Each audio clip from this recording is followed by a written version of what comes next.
నమస్తే అండి. ఎవరు చెప్పారు? మనం చేసినటువంటి పుణ్యకర్మార్జన అనేటువంటిది మనల్ని కాపాడదు అని. ఎప్పుడెప్పుడు కాపాడతాయి అనేటువంటి విషయాన్ని మనకి శాస్త్రం చాలా చక్కగా చెప్పింది. ఏమని చెప్పిందంటే, మన యొక్క గుడ్ డీడ్స్ మననెప్పుడు రక్షిస్తాయి? అంటే మీకు మన భాషలో శాస్త్రం ఏం చెప్పిందో చెప్తూ, మన భాషలో ఏంటో ఒకసారి అర్థమయ్యేలా చెప్తా. వనే రణే శత్రు జలాగ్ని మధ్యే అంటే వనే రణే. డీప్ ఫారెస్ట్‌లో మనం ఏమిటో తెలీదు. మనం ఎక్కడికెళ్తున్నామో తెలీదు. మనకు ఆకలి వేస్తుంది. మనల్ని ఆ సమయంలో ఆదుకునేవాడు ఎవడు ఉండడు. అలాంటి సందర్భాల్లో మన యొక్క పుణ్యం మనల్ని రక్షిస్తుంది.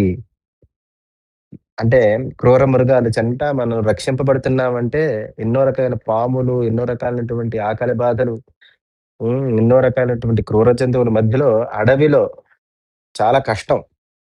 అలాంటి వనంలో మనం రక్షింపబడుతున్నామంటే చాలామంది అది రక్షంతి పుణ్యాని పురాకృతాని. అలాగే వనే రణే యుద్ధంలో. యుద్ధం అంటే మనం భారతదేశం కోసం, మన దేశం కోసం, లేకపోతే మరొకళ్ళు మరొక దేశం కోసం యుద్ధం చేయడం. బాహువులతోని, శస్త్రాలతోని, ఆయుధాలతోని చేసుకునే యుద్ధం అదొక రకం. అది పీక్.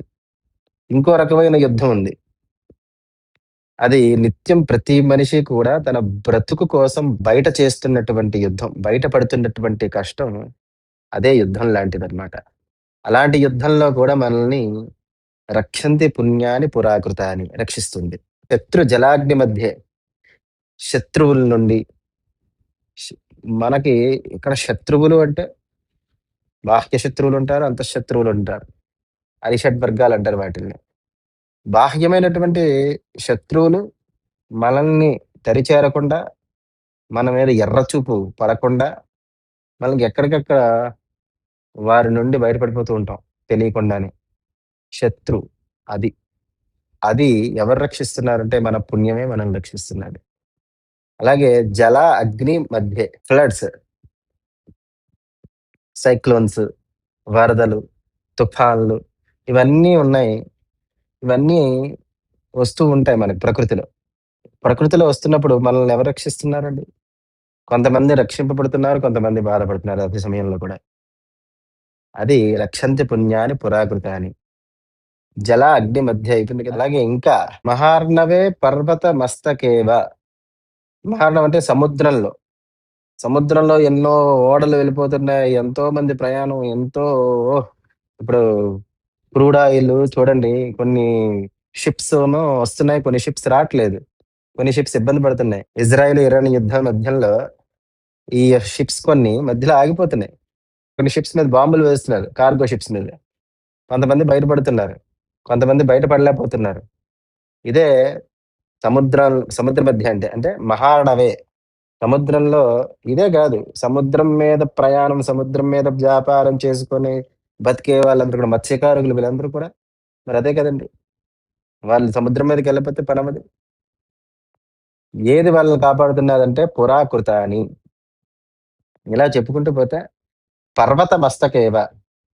పర్వతంలో శిఖరాగ్రంలో మనం ఎక్కుతూ ఉంటాం. కొండలెక్కుతూ ఉంటాం, గుట్టలెక్కుతూ ఉంటాం. ఆ కొండ మీద నుంచి జారి పడిపోతే ఏదో ఒకటి ఆ పర్వతం ఇలా ఉంటుంది. కానీ మీరు జాగ్రత్తగా ఎక్కుతూ ఉన్నారు. అది ఎక్కడా కూడా స్లిప్ అవ్వకుండా ఎక్కుతున్నారా? వెళ్తున్నారు చాలా మంది పర్వతాలు. ఎక్కుతున్నారు గదా!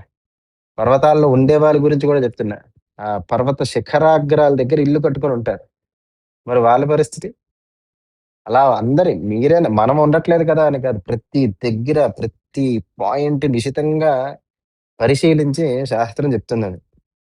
ఎప్పుడెప్పుడు కాపాడబడతామని. అది పర్వత మస్తకేవ. తర్వాత సుప్తం ప్రమత్తం విషమస్థితం వ. సుప్తం అంటే గాఢ నిద్రలో.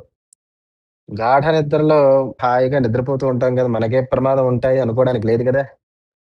చూస్తున్నాం గదా! చాలా మంది సోషల్ మీడియాలో గాఢ నిద్రలో పెట్టి ఏం జేస్తున్నారో, ఎవడో వచ్చి ఏదో ఒకటి గన్‌తో కాల్చడమో, లేపోతే మరొక ప్రయోగం చేయడమో, లేపోతే బండరాయి పెట్టి కొట్టియడమో, లేకపోతే దిండు పెట్టి మొహం మీద పెట్టి మూసేయడమో, ఇలాంటి అనేక రకాలైన ప్రమాదాలు పొంచి ఉన్నాయి గాఢ నిద్రలో కూడా. నాకేం ప్రమాదం ఉంది అని కూడా గాఢ నిద్రలోకెళ్ళిపోయి మళ్ళీ బయటికి రాకుండా ఉన్నటువంటి వాళ్ళు కూడా మరున్నారు కదా!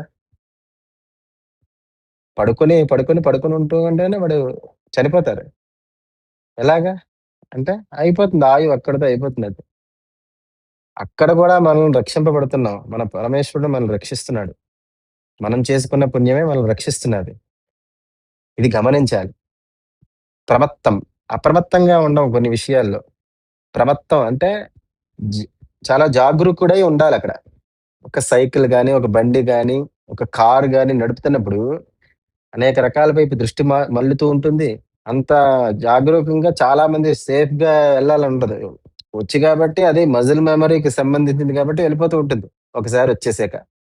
రానంత వరకు శ్రద్ధగా నడుపుతాం. వచ్చేసాక శ్రద్ధ కొంచెం తగ్గుతుంది. ఆటోమేటిక్‌గా చేతులు, కాళ్ళు చేయాల్సిన పనులు అవి చేస్తుంటాయి. అలాంటప్పుడు మనల్ని ఎవరు రక్షిస్తున్నారంటే పురాకృతాని. పుణ్యాని పురాకృతాని. పూర్వం చేసిన పుణ్యమే. విషమస్థితం వా.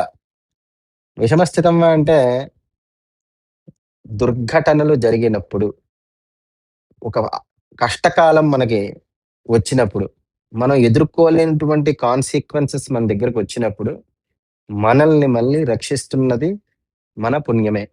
ఎవరు చెప్పారండి పుణ్యం ఎప్పుడు కాపాడదు, ఏం చేస్తుంది? పుణ్యం మనల్నేం చేస్తుంది? మనకేంటి అవసరం అనుకునేటువంటి ఈ రోజుల్లో, భగవదారాధన సదా ఎప్పుడు మనల్ని ఎప్పుడెప్పుడు రక్షిస్తున్నాది అన్న చెప్పడానికి శాస్త్రం ఇన్ని రకాలైనటువంటి ఉదాహరణలు చక్కగా ఇచ్చింది.